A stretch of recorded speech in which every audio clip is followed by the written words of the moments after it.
Hello and welcome to Back to the Future Part 3 on the Commodore 64. And in the background is quite a nice rendition of the Back to the Future music by Charles Deanan of Maniacs of Noise. And you can see this game is programmed by Simon Nicol, the guy that did Crazy Comets and Mega Apocalypse on the Commodore 64. And graphics by Hugh Riley, of course, quite well known. So let's get started. So the game starts with you taking the role of Doc Brown, and you've just got to duck and jump over obstacles and fire at Indians. I don't really remember that in the film very much. There was a brief bit where I think the Doc did rescue Clara, which we're trying to do. We're trying to, you can see the bottom's a little radar screen. We're trying to rescue Clara before she goes off the cliff. She's on a runaway horse and carriage. The game alternates between these sort of overheads views and the side-scrolling one that you just saw. Not quite sure why it does this, but it's like they had two ideas and they couldn't decide which one to use, so they used both.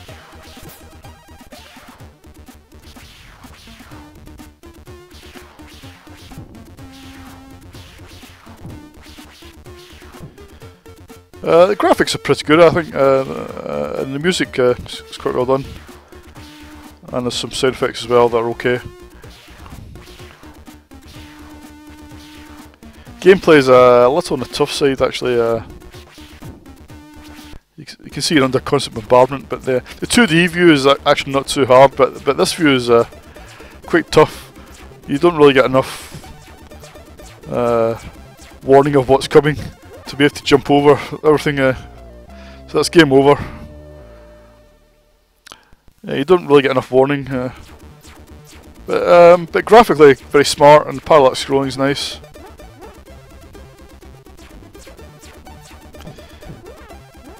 Some of the later levels, I'll just tell you what they are because I'll never get to them. There's a level you have to throw pie plates, I think.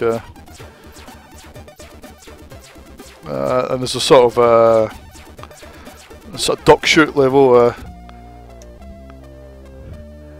and it's usual sort of format for these sort of movie tie-ins. You know, there are different levels, you know, different sort of mini sub-games thrown together.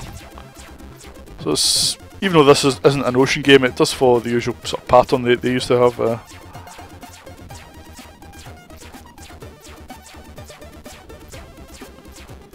Yeah, I'm not quite sure I'm really going to get past this level because it is quite hard.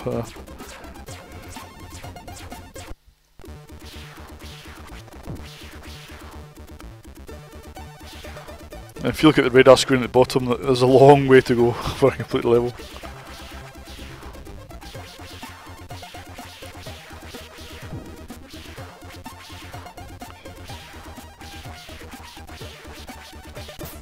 Oh.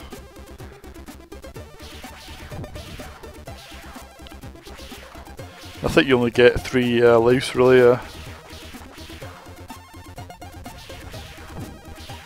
So the rest of the game, I mean, I've seen it by using some trainers. It's quite nice, but this level's just too hard. Reminds me a bit of the Untouchables. You know, that was a game where there was some quite nice levels in it, but the first level was so brutally hard that nobody could ever get to them without cheating, which is a bit of a shame, really. But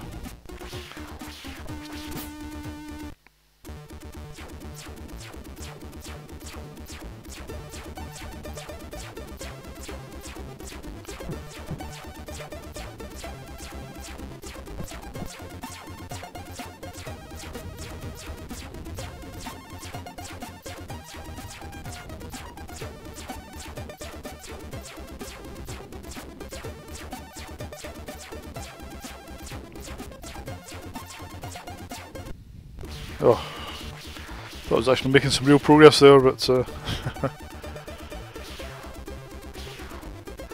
we're now in a sort of town. You see the game, you know, it's well programmed, and you know, and it's quite polished, but yeah, it's just a bit too hard, I'm afraid.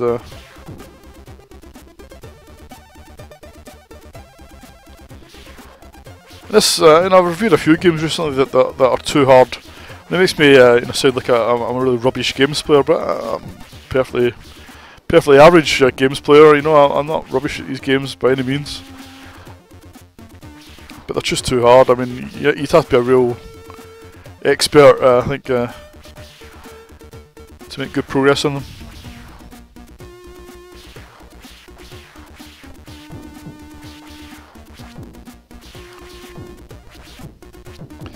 Oh, just taking so many hits here.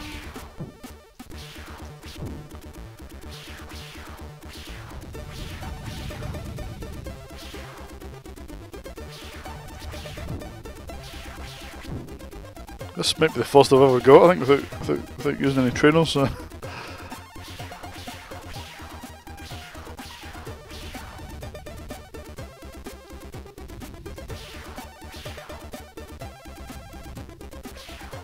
Oh, I might actually get to the end of the level. Wow! I am quite surprised at that.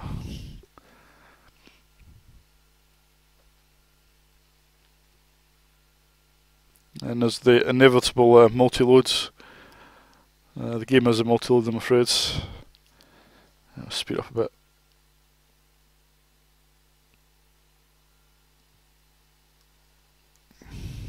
Come on.